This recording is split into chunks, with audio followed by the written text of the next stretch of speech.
Hey, good morning, everybody. Good morning. Welcome to Open Circle. My name is Matt Laidlaw. Whether you are joining us online or you are here with us in person this morning, we're grateful for the opportunity to share in this experience with each of you. It is cold outside and snowy and beautiful. I feel two very extreme things today and during days like this, which is I want to get outside, I want to do stuff, I want to be around people, I want to explore, look how amazing it is out here. And the other thing I feel is I never want to come out from under this blanket ever in my life in this moment because it's cold. So thanks for coming out from underneath the blanket and being here this morning. A couple of quick reminders as we get started this morning is one is regardless of your age or who you came here with, we want this space to feel at home to you and for you to make yourself at home here. So families, don't worry about noises and wiggles and movements. Feel free to use the space in whatever way is helpful. Kids, make yourself at home and remember to respect the purple cones out in the exhibit hall in the hallway. Explore the space, have fun, don't go past the purple cones. And then next, there's a lot of people in our community right now that I know of who are sick, either with flu or RSV or coronavirus, and it's just spreading a lot right now, and it's that time of year where people are getting sick anyway. So thank you for wearing masks. We're asking everybody 2 years old and older to wear masks while indoors during our gatherings. And thank you for making this a safe space the past 5 months. We are not aware of any spread or infection that's happened during our gatherings, which I think says a lot about our ability to respect one another and respect these guidelines so we can keep meeting in person safely. So this morning, in a moment, I'm going to guide us through our opening practice. Our friend Kyle Rasche is going to share some music. Abby Black will be sharing our story for all ages. We'll do our standing circles practice, and then I'll offer a brief teaching to keep our Practicing With series moving forward. So, but before we go any further, if you're willing and able, let's stand up together, take a moment and greet one another. Say hello to some familiar faces, introduce yourself, good morning, hugs, high fives, whatever's appropriate for you.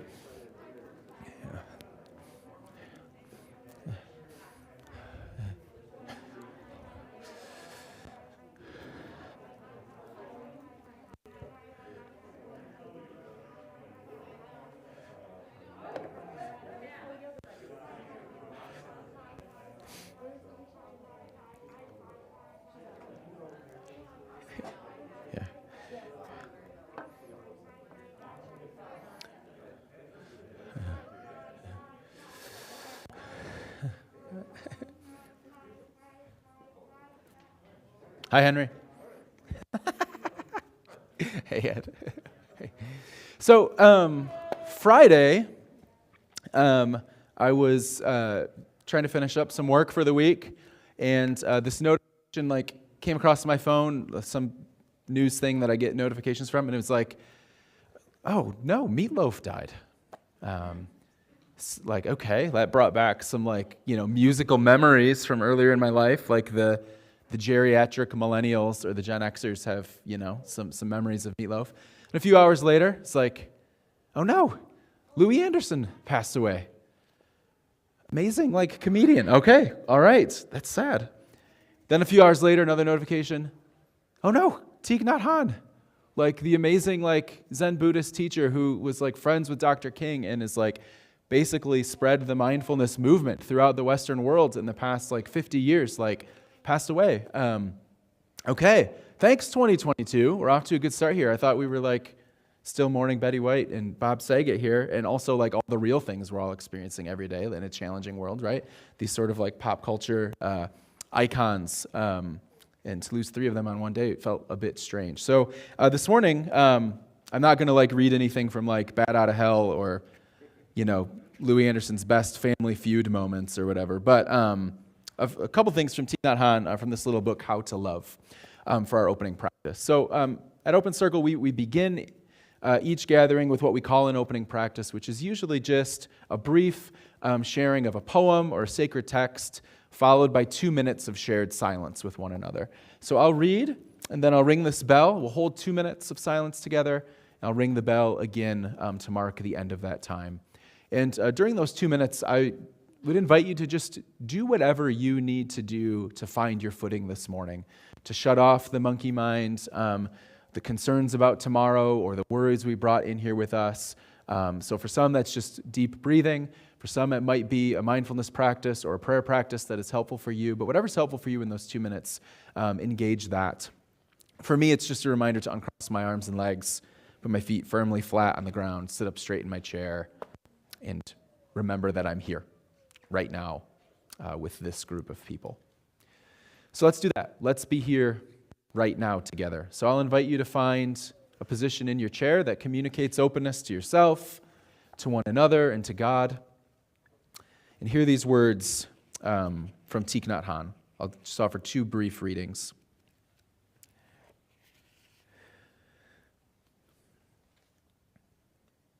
Understanding someone's suffering is the best gift you can give another person. Understanding is love's other name. If you don't understand, you can't love. Understanding someone's suffering is the best gift you can give another person. Understanding is love's other name. If you don't understand, you can't love. And then a few words on spiritual practice. Spirituality doesn't mean a blind belief in a spiritual teaching. Spirituality is a practice that brings relief, communication, and transformation.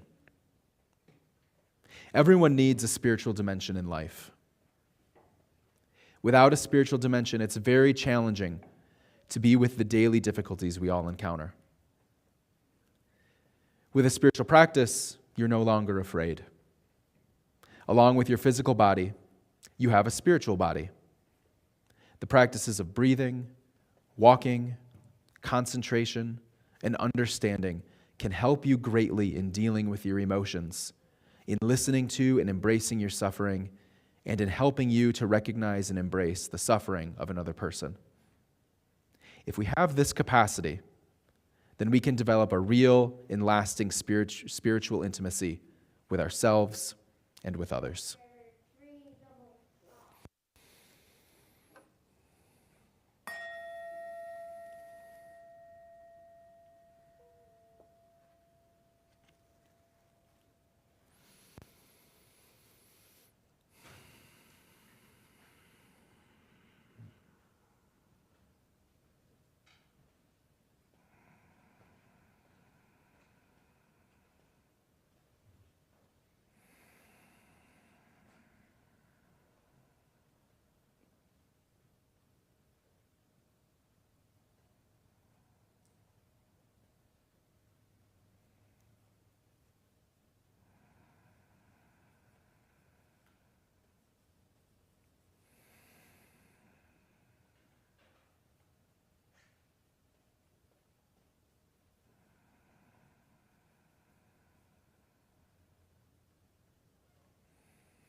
Thanks, everybody. So at Open Circle, music has always been an important part of our experience and our practice and our journey together. Sometimes we experience music by singing, and sometimes we participate by listening. Regardless, the invitation is always the same, to listen from the heart and to participate from the heart. This morning, I'm excited that our new friend, Kyle Rasche, is joining us. Kyle is a Michigan singer-songwriter who has released music as Chain of Lakes since 2010. Building upon a string of albums, a critically acclaimed EP, and numerous collaborations, Chain of Lakes continues to garner attention for delivering delicate, thoughtful, and heart-wrenching songs. Please join me in offering a warm welcome to our friend, Kyle Rasche.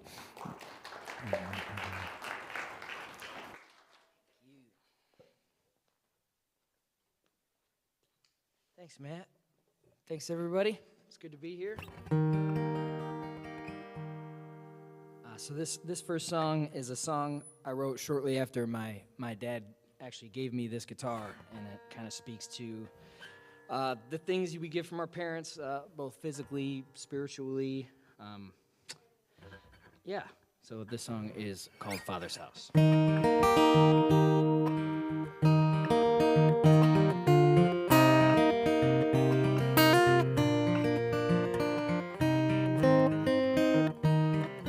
Knotted cedar logs all stained and stacked up in the walls. An east-facing A-frame, clear to see the lake from. Tucked in a cove where the route runs out of road. A good old Bassett boy passed out beside the wood stove. Some see a cabin, a tack on a map, some price tag attached, some miss the world for the ground. I see my father's house.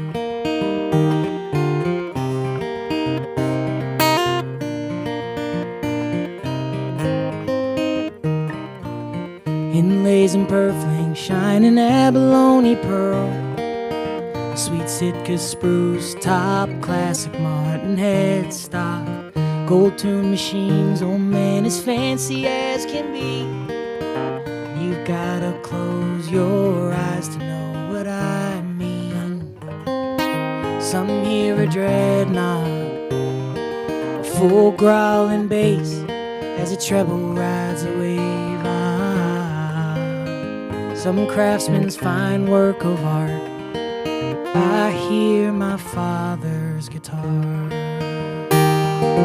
You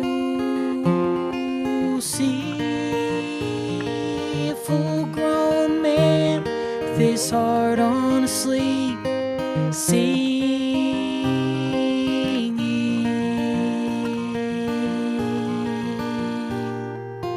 making songs to make another one. Some see delusion, some see blind, deaf delusion. I see my father's son.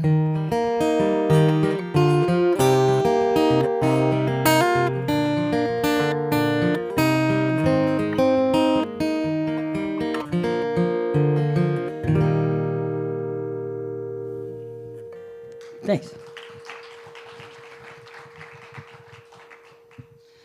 So this next song I'm going to play, I have 3 little girls. Our twins were born when my daughter was almost 2. So bedtime is about a 4.5-hour process in my house.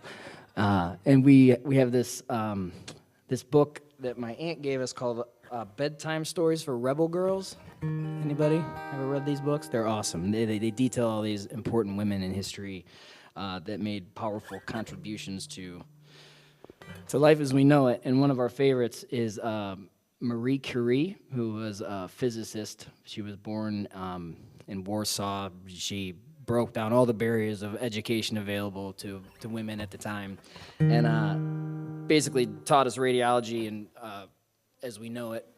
Nobel Prize winner. So yeah, this is my Marie Curie song I initially wrote just as a little joke for the kids that has kind of taken on a life of its own. So that's this song. Brave Marie, broke every barrier she ever did see. She etched one heck of a legacy. Mighty, mighty brave Marie. Born in the late 1860s, Warsaw had never saw anything like a girl this smart, so bold, so free. Mighty, mighty brave Marie. Only 10 when her mother succumbed to TB. Wouldn't be her last brush with tragedy. Took after dad academically. Mighty, mighty smart Marie. Government said college boys only, so she found a secret flying university. Put her sister through school, made her money to the ring. Mighty generous Marie. Brave Marie, brave Marie, broke every barrier she ever did see. Armed only with her wits, she stormed Perry. Mighty, mighty brave Marie. Dead broke, living on toast and tea. Masters of physics by 93. And the next year she followed with a math degree. Head of the class, Marie. In 95 met physicist Pierre Curie. Finally found a fun kind of chemistry. Wasn't one short year before the wedding. Man and Marie Curie. Oh, they made elemental discovery. Named polonium after her home country. Isolated radium by 1903. The all-star team Curie. Brave Marie, brave Marie, broke every barrier she ever did see. She taught us radioactivity. Mighty, mighty brave Marie. In 06, Pierre, he died tragically. Left behind a widow on a pile of grief. She took on his job with the First Lady, Professor Madame Curie. You know, she didn't even want it when they told her she had won the Nobel for physics. She was the one and only woman, and it wouldn't even be the last one for brave Marie. 'Cause in 1911, more history. Second Nobel, now she's still the only one to be awarded in physics, then again in chemistry. Mighty groundbreaking Marie. Brave Marie, brave Marie, broke every barrier she ever did see. Didn't want a bit of credit, just a whole lot of peace. Mighty, mighty brave Marie. But then war took over 1914. She kept her head down, working radiology, and made the world's first field X-ray machine. Mighty heroic indeed. But then all her hard work found a cold hard link between radiation and her blood disease. Took her down quick, left the world to grieve. The late great brave Marie. You could spend years counting all she achieved. Showed the world a woman's got a mind to speak. Gave all her daughters a real chance to dream, like the late great brave Marie. Brave Marie, brave Marie, broke every barrier she ever did see. And she etched one heck of a legacy. Mighty, mighty brave Marie. Mighty, mighty brave Marie. Mighty, mighty Madame Curie.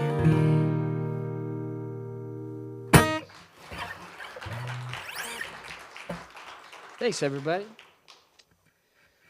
So a lot of my songs these days are about the kiddos. Turns out they're pretty all-consuming, especially when you have them all on the same day. So that first song I sang was kind of the perspective of my father and I's relationship, and then recently I wrote this song. One of my daughters, Annie. This one's kind of for her. I call her Anne's Bonanza, and this song kind of talks about the other perspective of watching your kids grow up, specifically when you start to see some traits that they definitely got from you that you did not mean to impart upon someone that you love so much. So this is my song for it, the Anne's Bonanza. We thought we'd call you Gentle Annie.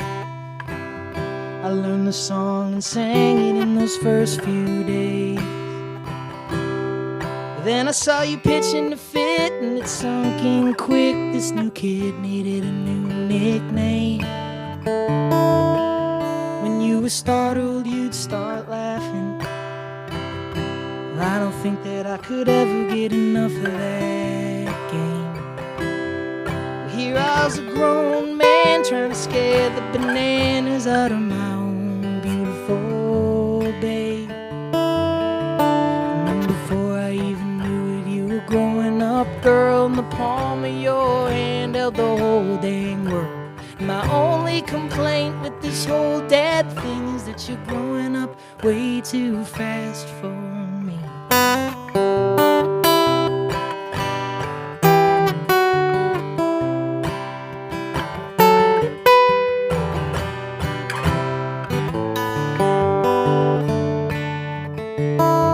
Girl, we get that minivan jamming.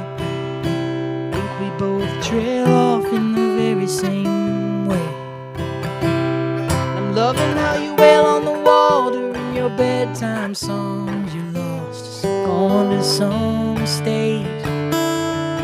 But there's a fire inside you crackling. I'm hoping I can help teach you how to tend those flames before you let them burn the years like your dad did, dear. I've only got myself to blame.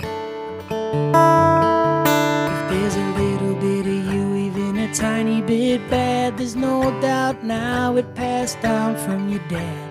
But the lion's share, there's this angel I see. I pray heaven lets a little rub off on me.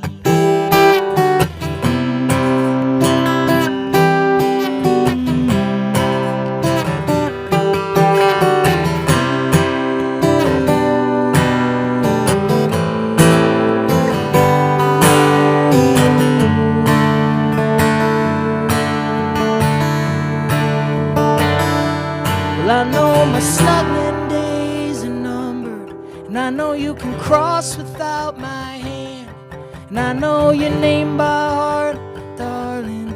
There's no forgetting my hands been hands, and I know darkness might find you, 'cause I know that there's plenty in our blood. You can ask anything you want to, I'll tell you about every hole I've dug. And I could say your future's bright as ever, but honey, between just you and me, most us fathers aren't the prophets we tend to pretend to be. So when that darkness finally finds you or boils up in your blood, just know that you come by it honest, and you can have my hand back if you want.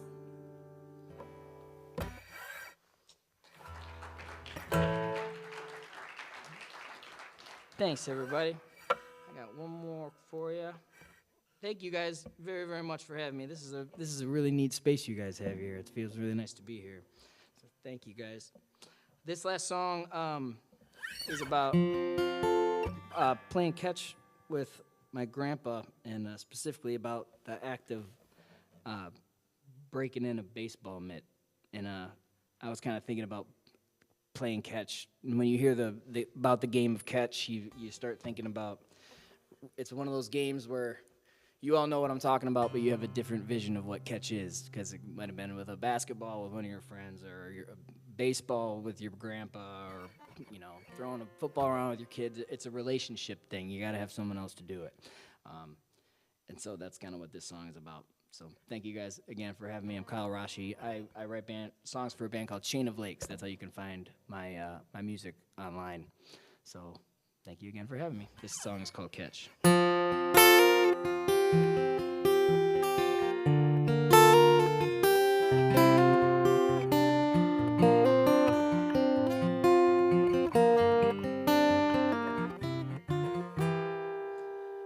Grandpa came to visit. Don't think I was even 6 yet. He said, "Why aren't you outside with that brand new mitt I sent you?" And I said, "Grandpa, I'm so grateful if you send anything at all, but that glove hardly holds a ball." And he laughed his ass off. He said, "How could I forget? Can't you send so hard about just how to break it in. You can't rush a glove to greatness. That's why I'm starting you right now. Go get it, I'll show you how. My granddad showed me how. You pound on the pocket with your fist, tap a mallet on the webbing, rubbing a little lanolin, tie it up tight under your mattress, and you'll feel it breaking in once you're out. For crying out loud, playing catch with it.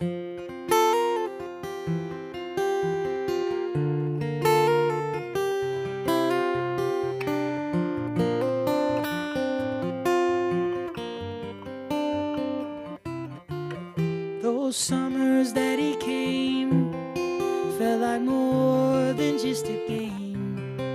We'd spend all those hours outside just shagging flies and reacquainting. And I'd say, Grandpa, I'm so grateful we found all this time to talk. But come on, man, could you throw the ball? And he laughed his ass off. I grew out of that glove, but I kept it safe and sound. Now my own kid's growing up, so I found it and I pulled it out. Turns out she's a lefty. I hear Grandpa laughing now as we break in her brand new mitt. Same way my grandpa did. You pound on the pocket with your fist,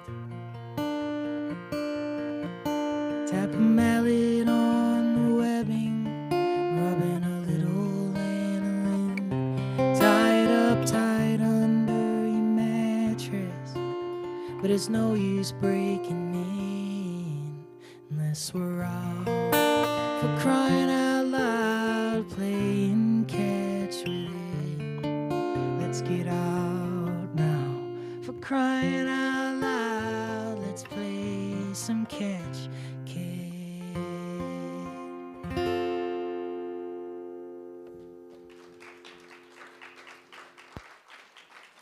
Thanks again. Thank you, Kyle. That was fantastic. Let's thank Kyle one more time for joining us this morning. Thanks.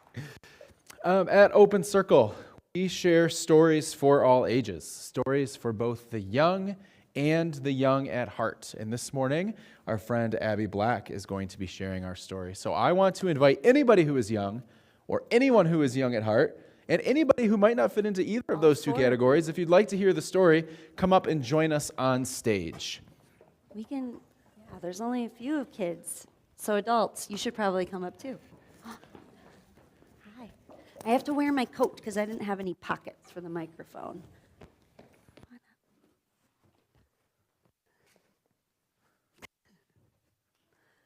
Oh, thanks everyone.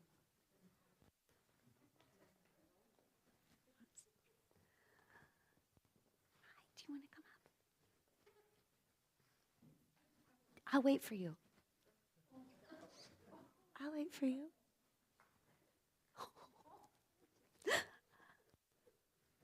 Come on up around there. Okay. Awesome. Well, I'm going to tap our singing bowl before we get started so that we can practice getting quiet in our bodies and ready to listen with our ears and with our hearts, okay?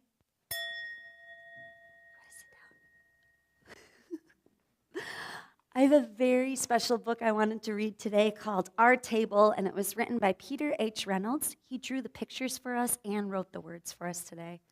It's one of my favorite books of this year.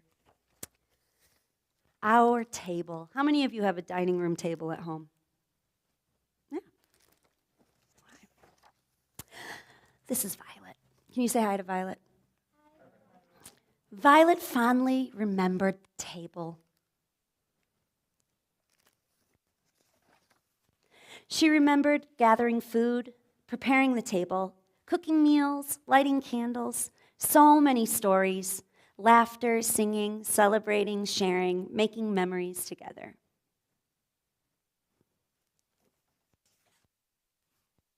Recently, though, Violet found herself alone at the table.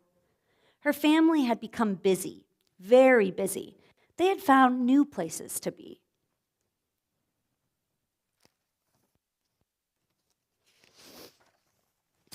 Violet found her father in his favorite chair in front of a big screen, bigger than Violet.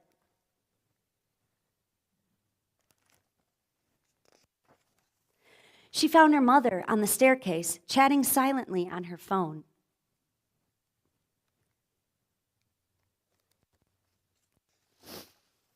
Violet found her brother in his room, playing games with friends she could not see.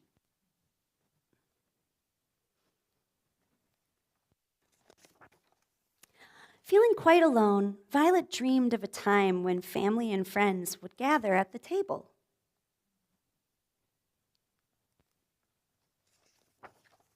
Walking by the room where their quiet table stood, Violet did a double take.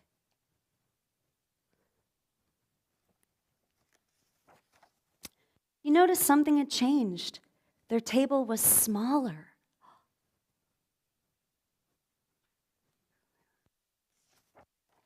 The next day, it had become even smaller.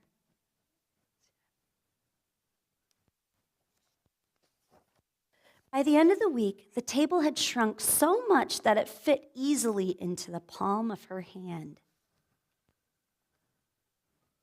I hope everything is okay. Violet blinked, and the table vanished.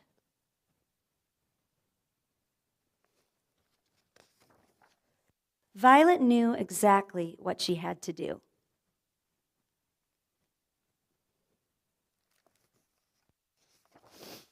She asked her father to watch a show about carpentry together, and they did.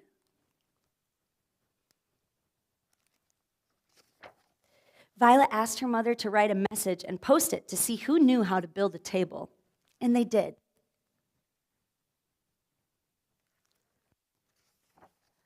She asked her brother to use his computer to help draw out a plan together, and they did.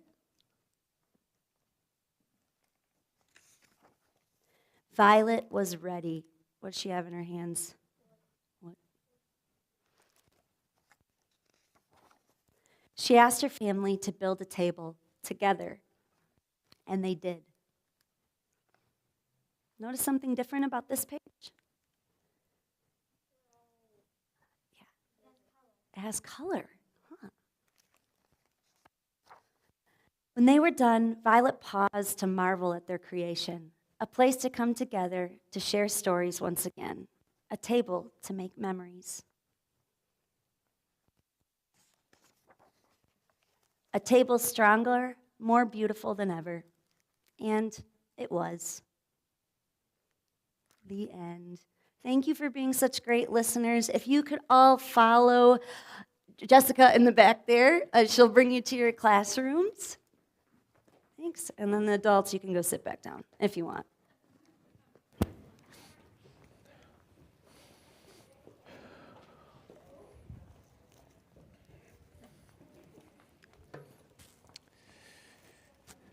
Thank you, Abby. It's a beautiful story that I don't think I'm going to be able to recover from in the next few minutes here.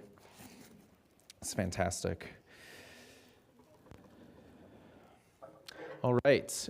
We have come to the point in our gathering where we practice what we call standing circles. So this is an optional practice. If you would like to participate, you can signify that in just a moment by standing up. And if you'd like to sit this one out or pass on the practice, that's totally fine. You can signify that you're not going to participate by remaining seated, or you're free to go for a short walk if you'd like, whatever you feel most comfortable with. We'll practice this for just about 8 minutes. So in a moment, I'm going to ask us, if you'd like to participate, to stand up. And I'm going to offer 3 very simple prompts. So after you stand up, you'll find 2 or 3 other people, ideally maybe people you didn't come here with, people you haven't met before. And once you're grouped together in groups of 3 or 4 people, you'll have an opportunity to respond to the 3 prompts that I offer. They'll be up on the screen. So everybody respond to the first prompt, then everybody to the second, then everybody to the third prompt. And as you know, it's Sunday morning and it's early and it's a little cold, and maybe, I don't know, other people in this room as sort of angsty as I would feel about participating in this practice often. You really only need to know that the invitation is to participate with these 5 intentions, to show up with the people in your group with a willingness to speak from the heart, to listen from the heart, without saying too much, say just enough, to respect one another, and to trust the process. So if you're willing to participate and you'd like to participate, I'll invite you to stand up right now and find 2 or 3 other people to make groups of 3 or 4. Remember to be inclusive of people of all ages.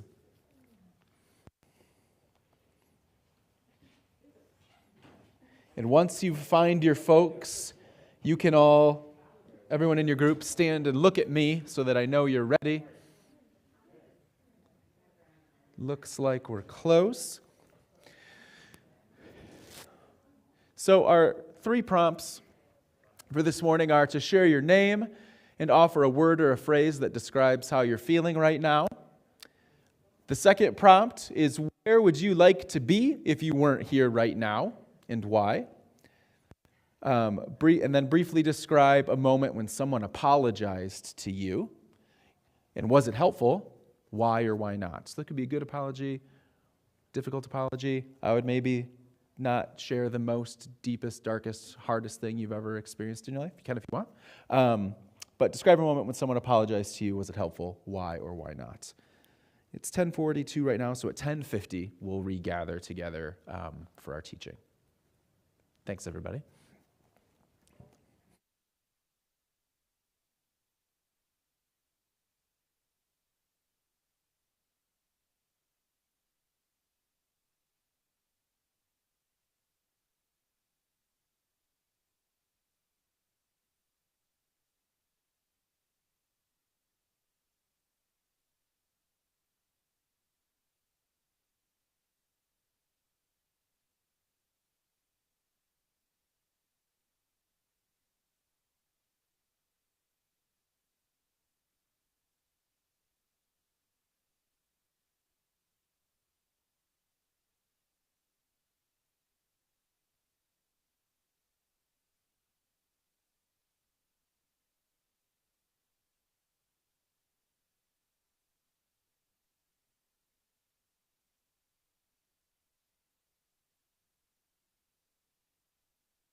going to take about 2 more minutes, so make sure you have a chance to hear from everybody in your group. 2 more minutes.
One, two, there we go. Land the plane of the phrase or sentence that you're on right now. These conversations can always continue into the future.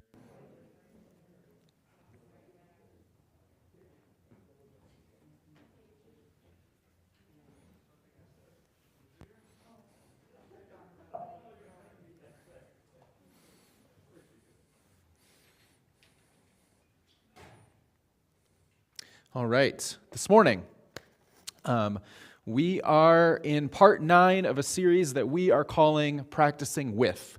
Since we resumed in-person gatherings in September, we have been having this conversation we've been aspiring to have this conversation take place at the intersection of the teachings of Jesus, ancient wisdom, and the science of relationships, so that we can try, in some small way, to rediscover the lost art of being with ourselves and with one another and with God and in this beautiful, expansive universe that we all live in. For me, the heart behind this series has been that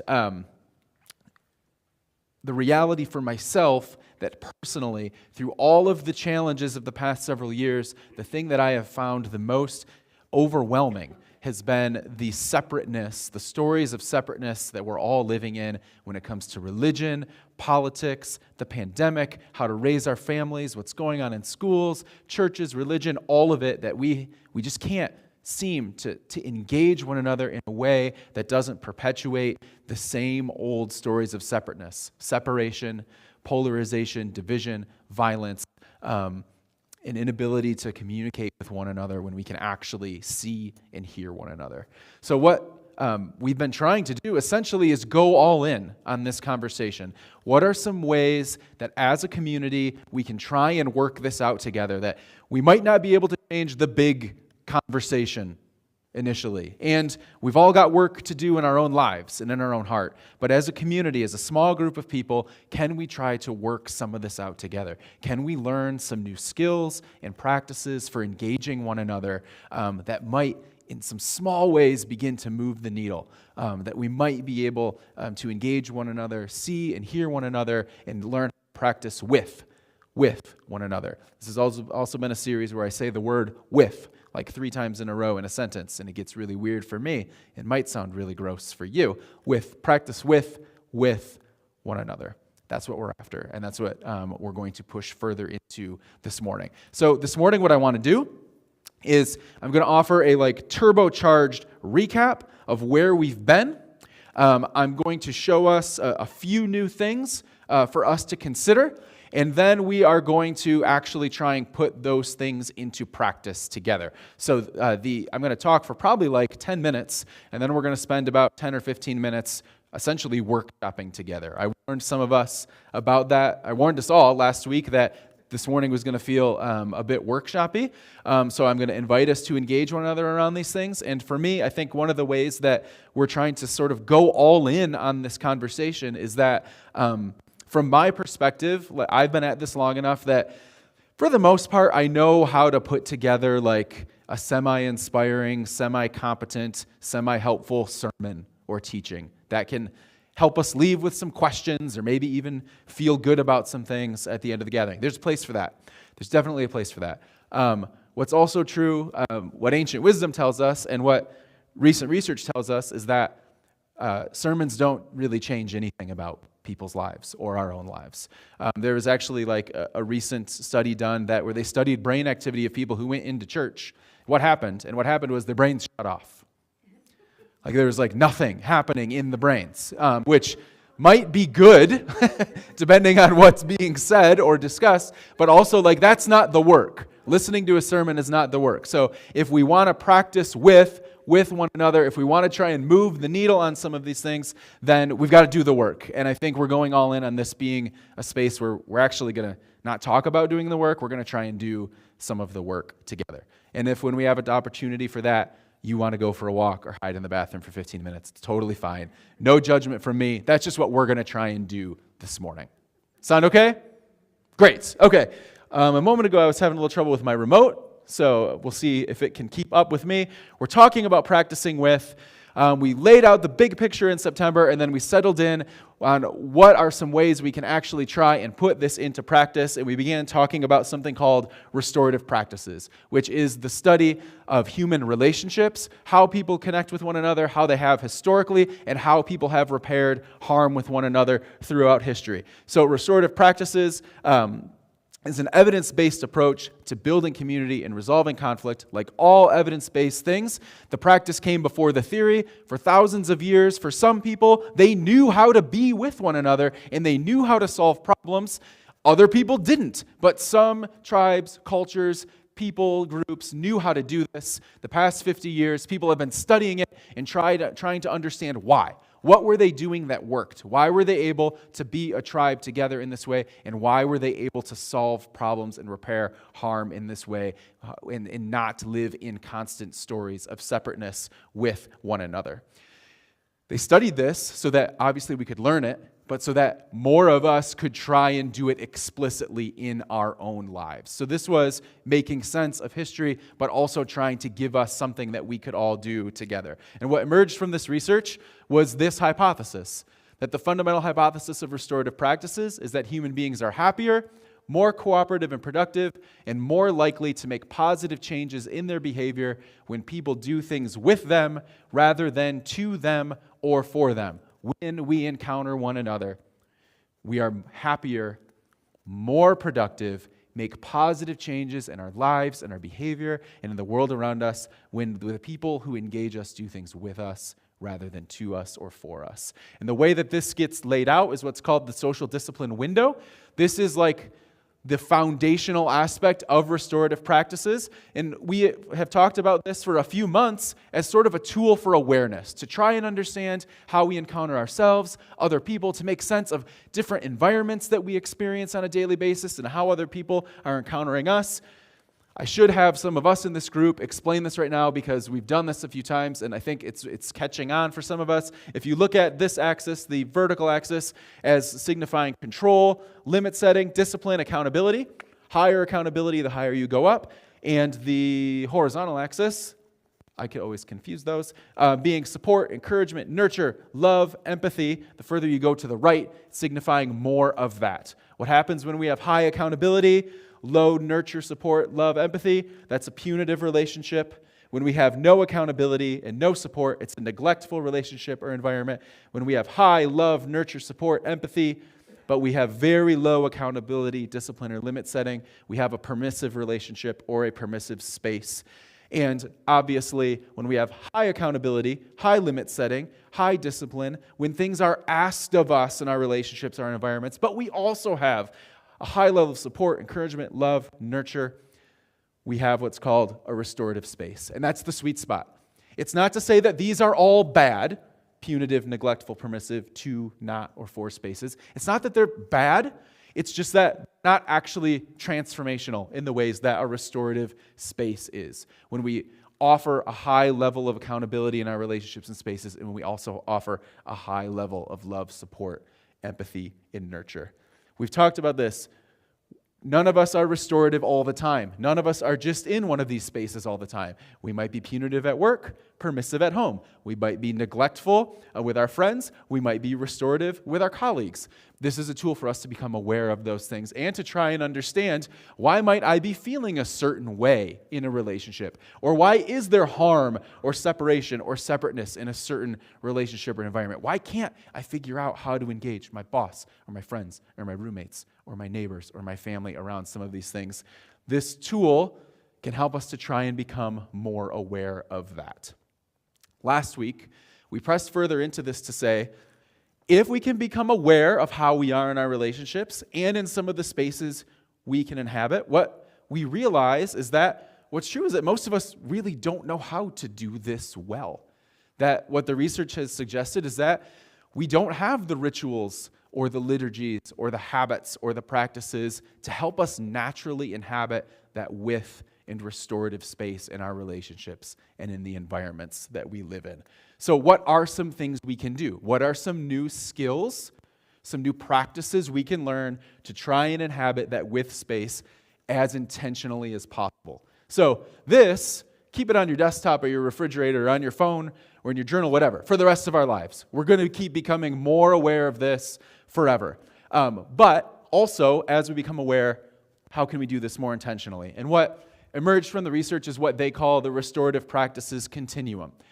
This isn't all of the ways you can practice with. These are just some containers for ways that you can begin to try and be as intentional about this as possible. Some of these things we'll talk about in the next few months. Some of them aren't completely applicable to our setting or our community, or that we wouldn't actually ever really practice together. Something called restorative conferencing is a very formal, like, peacemaking process and ceremony. There might be a need for us to do that together, but it's not something that all of us necessarily would ever know how to do. But if you're an investigator, do some Googling around restorative conferencing and watch some YouTube videos. It's fascinating. It's a fascinating way of resolving conflict and harm. Affective statements is sort of a way of expressing your emotions in connection with another person's actions that's radically different than the ways most of us naturally engage one another when we're trying to encounter another person, when harm has been caused, or just in our natural everyday relationships. Learning how to speak about our emotions and actions, that's something we can practice and learn. That's what we would call an informal way of engaging the continuum. But as you move from left to right on this continuum, it goes from informal to formal. Like I said, restorative conferencing is like an event. It's a ceremony. You need a mediator. It takes a certain level of skill and preparation. Learning how to speak with one another in a nonviolent way, it takes intention, but it's not as formal as something like restorative conferencing. Some of this looks familiar. We've been trying to learn how to have different ways of engaging with one another through conversation and by practicing circles since the beginning of our community. This is something we've been talking about. This is something we've been doing. Sometimes we sort of trick ourselves into doing it, or to say that more fairly, Matt sort of tricks all of us into doing these things with one another during a gathering. And sometimes we've been really explicit about, we're going to spend 40 minutes in a formal circle. There's a facilitator and a talking piece, and this is what it's going to look like. We're going to, I think, do a little bit more of that this spring. But one of the things that we haven't talked about until last week was something called restorative questions. This idea that the way we encounter each other through questions can either perpetuate the stories of separateness we're living in, or they can help us to practice with one another. It can help us to engage one another in a way that doesn't perpetuate those stories of separateness. So we started last week in a real basic way around questions in general. And we asked took a look at the life and teachings of Jesus, and on a very simple level, when it comes to questions, what we identified was that in the four little Gospels that we have, and within those four Gospels, the few things that Jesus said, Jesus asks 307 questions. He's asked 183 questions, and Jesus answers 3 of those questions.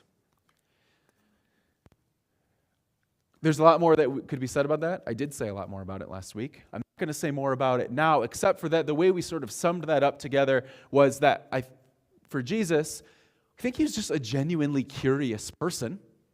And in part because, let's try it again. There we go. Curiosity cultivates connection. If we can engage one another through questions and be curious with one another, it's a way for us to step out of judgment and out of separateness and actually engage with one another, to practice with one another. So we looked at the restorative practices continuum. We looked at the life and teachings of Jesus. We said curiosity cultivates connection, and that on this, in simple terms, the opposite of curiosity is judgment. Because when we remain in judgment of situations or people, it allows us to hold them at a distance. It allows us to hold the environment at a distance. But if we can move out of judgment and into curiosity, all of a sudden that separateness isn't there in the ways that maybe it was before. And we left last week holding a very simple question, not necessarily to ask other people, but to ask ourselves. When we're feeling separate or when we're tempted to engage one another or an environment in judgment, to use this question as a way of practicing curiosity, I wonder why that is. I told the story of being in Mississippi and people preparing a crawfish boil for us, and me thinking, this is the most disgusting thing I've ever seen in my entire life. Who is going to crack open the shell of these sea rodents and suck the brains out of them and think it's delicious, and then make it for a group of 50 students in a youth group and their pastor? What's wrong with these people, right? Judgment, holding them at a distance, holding the situation at a distance. A question we learned as a group is, I wonder why that is.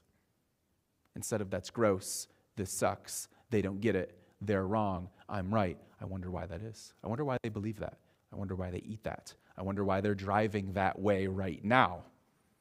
I wonder why that is. It's a way of stepping out of judgment and into curiosity. I want to push further from this question, which is really just an invitation into a different sort of posture, a different posture in how we engage one another in the environments that we're in. Because if we can hold this question, it can allow us to maybe be more curious with ourselves and with one another. But there's also two categories of very specific questions we can ask other people in any situation in life, but especially when there's bumps in the road or harm has been caused or there's difference in opinion or disagreement about any number of things. There's a group of evidence-based questions that have emerged in the restorative practices continuum that we can actually learn. To ask ourselves and others that will help us to practice witness. So the first is questions that you could ask when someone creates harm. So when someone has harmed you, or if you're a parent, or you are in a workplace and maybe part of your job is to help people get along with each other, when person A causes harm, these are questions you can ask them. What happened? What were you thinking of at the time? What have you thought about since? Who was affected by what you've done and in what way? What do you think you need to do to make things right?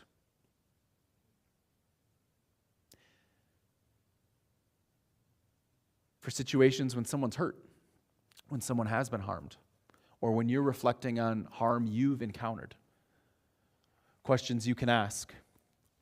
What did you think when you realized what had happened? What impact has this incident had on you and others? What's been the hardest thing for you? What do you think needs to happen to make things right? For me, these questions are like the next click from I wonder why that is. Because they remain very curious. They're also very specific. But what's missing from these questions? As you encounter these questions, what might be missing compared to the way other people or even yourselves might ask questions when harm has occurred, when you're trying to work through something difficult?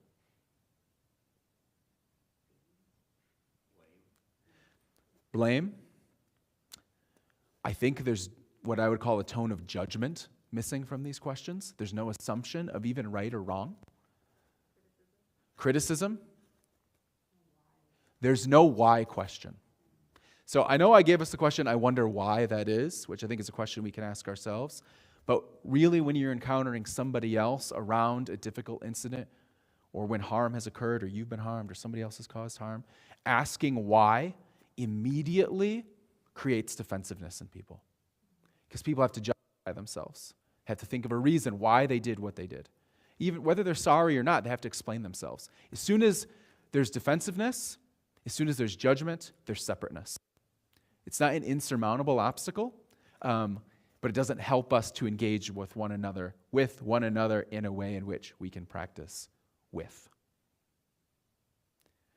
Curiosity over judgment, staying away from defensiveness, staying away from why questions. And I'll say that there's nothing magical about these questions, except for also there is something magical about these questions. They're evidence-based. A lot of work was put into crafting these, and I have little cards for each of you with the questions on each side of the card. And when I have worked in environments where I'm around a lot of people, and when I had responsibilities in my work where trying to help people navigate the everyday stuff of either students harming each other in high school or adults being frustrated that a bunch of people left dirty dishes in the sink by the coffee pot in the common area of the office, I would carry this card in my wallet or on the back of my phone all the time. And as silly as it is, I would literally pull the card out and ask people these questions. And at first, it felt uncomfortable for people. But later, they just came to expect that that's what Matt was going to do. And it actually alleviated any stress or anxiety they might have because they knew what to expect from me. Because I was actually offering consistency to them by not making accusation or judgment or assumption. They knew that they were going to be treated just like everybody else and asked the same curious questions about what happened. And that we would all have an opportunity to respond to what needs to be done to make things right. How can we work together again to make things right? So here's what we're going to do. I just said sermons don't help anything.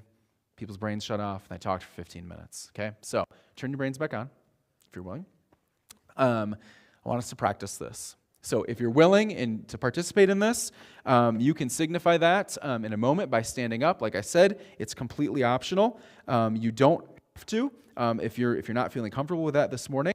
But if you're willing to participate, let's stand up right now if you'd like to participate in this practice. And I need you to find a partner. Maybe somebody that you just met in your standing circle. Maybe somebody you came here with, whatever feels okay with you. If you don't have a partner, raise your hand. And then look for somebody who's raising their hand, and then go be that person's partner, okay? So once you have found the person you're going to do this with, send one of them to come up here and grab one of these cards. Grab a card for each of you in your group. Oh, sorry. I just violated the thing I was just explaining.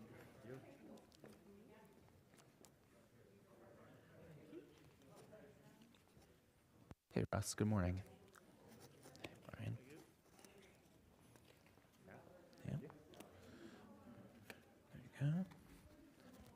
Hey, Gwen, good morning. Hey. Thank you. Okay. Does anybody not have a partner who wants a partner? Okay. So I want you to take your card and look at it says Restorative Questions 2. So look at that side, Restorative Questions 2. Okay? And here's what I want each of you to do for a second. Here's our instructions. So I want you to think of a time in your life when you were harmed. I want you to be kind to yourself in this moment. Again, just like in standing circle, you can do whatever you want, but I wouldn't think of the worst thing that's ever happened to you. Okay, this can be as trivial as like, my neighbor borrowed my snowblower and returned it broken. That was harmful. Not to minimize the trauma of an incident like that, but Maybe something like that, okay? So think of a time in your life when you were harmed. One person in your partnership is going to begin by just briefly telling that story to your partner when you were affected by another person's actions or behavior in a harmful way. Then the other person is going to ask the side two questions in order. So you're role-playing here. I'm going to say, my neighbor borrowed my snowblower, returned it, and it wasn't functioning. Okay, great. My partner is going to ask me the side two questions in order. And I'm just going to respond, just role-playing, okay? And then once you've done that, I want you to switch roles, okay? The other person's going to share briefly of harm that they experienced, and then they're going to have a chance to respond to those questions together, okay? Any questions about what I'm inviting us to do right now? Okay. Take your time, but also, without saying too much, say just enough, because we're going to do the other side of the card in a couple minutes too, okay? All right. What's that? How long do we have? Probably like 2 or 3 hours, I think, right? Football doesn't start till 3 o'clock. Let's take like 6 minutes for this activity, and then we'll do the other activity and take 5 minutes on that, okay? Good question. All right, ready, set, go.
that opportunity to both share for a few minutes. If you haven't switched yet, switch roles so that you each have a chance to share.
All right, friends.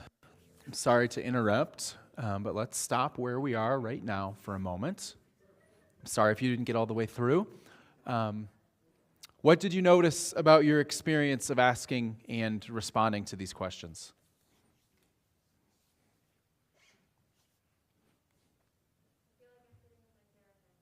You feel like you're sitting with your therapist? Okay. Well, Gwen bills to Priority Health, so you should be all set. Okay. Okay. Would you be willing to say a little more about that?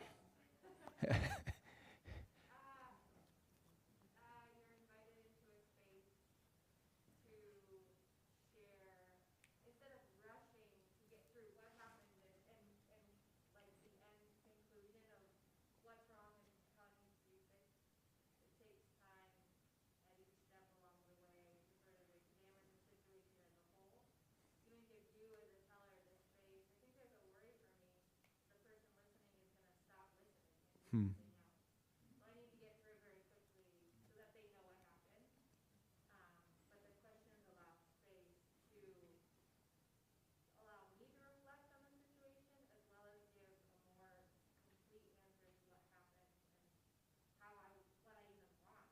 Yeah.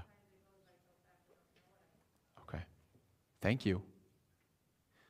What else? Anything else that we noticed about asking or answering those questions? Yeah, Jay? Okay. For such general questions, they were surprisingly probing. You said things that maybe you wouldn't have expected you were going to say. Okay. Anything else?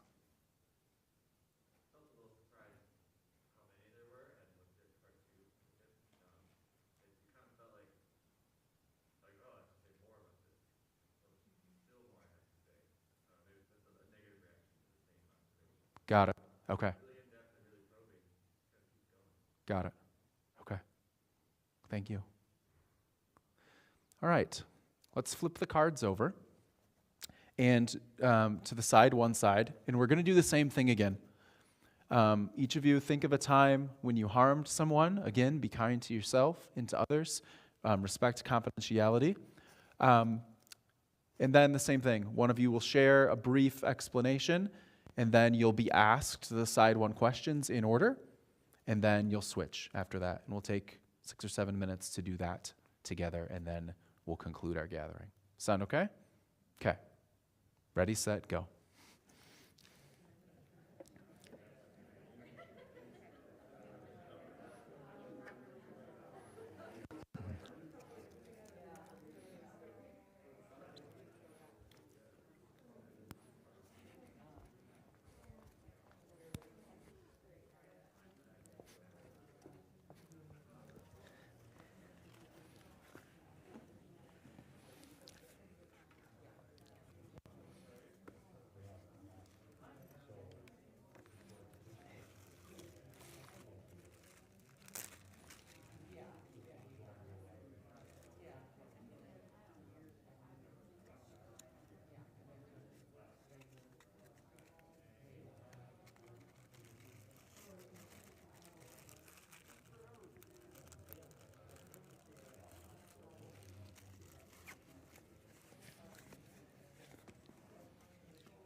going to take about 2 more minutes. So if you haven't had a chance to switch roles yet, do that and at least have the chance to ask and answer a few more questions.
All right, friends. Finish the sentence or the phrase that you're in right now. I'm sorry to cut this short. I'm certain that the childcare rooms are close to being in uprising stage at this point. We're going long. So, what did you notice about asking and responding to these questions? One-sentence answers are hard. Would you judge that as a good or a bad thing or a positive or negative thing? Good thing? Okay. Okay. Thank you. What else? What else did we notice? Say that again? The conversation was more important than the actual questions. Okay. Thank you.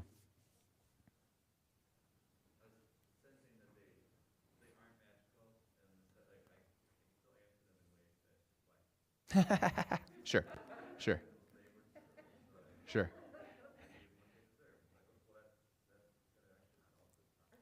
Yep. Yes, there's always a way around questions, even magical ones. Yeah.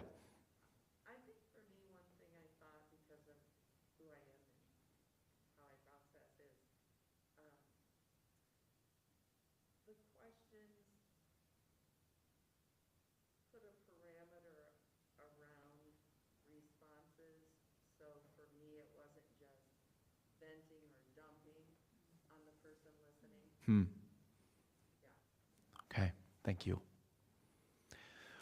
Okay, I am willing to hang out afterwards with anybody who would like to discuss anything about this further. If you have more questions about how some of this can work in your own life, it will help me to know even where we go from here in this series. So if you want to nerd out on this more, I'd be happy to do that with you after our gathering. But I'll say this, this group of people who are willing to do this work with each other in this past season are becoming a bit of a dangerous group of people, like in the best possible way. Because you can do it if you want. Like you have tools, awareness and tools now. We have awareness and tools to begin to swim upstream and to say, no, we think relationship is reality. We want to participate in what the Apostle Paul calls the ministry of reconciliation. We believe that all things and all people are held together in Christ, and we're actually going to try and do that. We're actually going to try and do it in how we encounter one another and ourselves and the world around us. So thank you for lending yourself to this practice and for being willing to do some of that work. It's the work of the rest of our lives. But I do wholeheartedly believe that if we can give ourselves to it, the best of our ability, pick ourselves up off the ground and dust ourselves off when we fail or screw up, but keep going, trusting the process, I think we can make a difference among one another in this community and beyond. So if you're willing, please stand. Brief reminders. We're off next Sunday. We'll be back on February 6th. Our February update email will go out on the first Thursday of February with opportunities to get connected to some other things that are happening in our community. We're still collecting items for Dégagé Ministries. If you want to bring anything with you, you can leave it in the black bucket in the exhibit hall. And if you'd like to give to Open Circle, to give to our mission and to help make gatherings like this happen in the future, you can do that at opencirclecommunity.org/give or in the cash box on the table just outside these doors and to the left. And now receive these words of blessing and benediction. For me, might be helpful to close our eyes, open our hands, and receive these words. My Open Circle family, this week, may you know what is real. May you believe that neither life nor death, neither the present nor the future, nor any powers, nor height, nor depth, nor anything else in all the universe will ever be able to separate us from one another or from the love of God. And may you have peace. Peace be with you, my friends. Have a great week.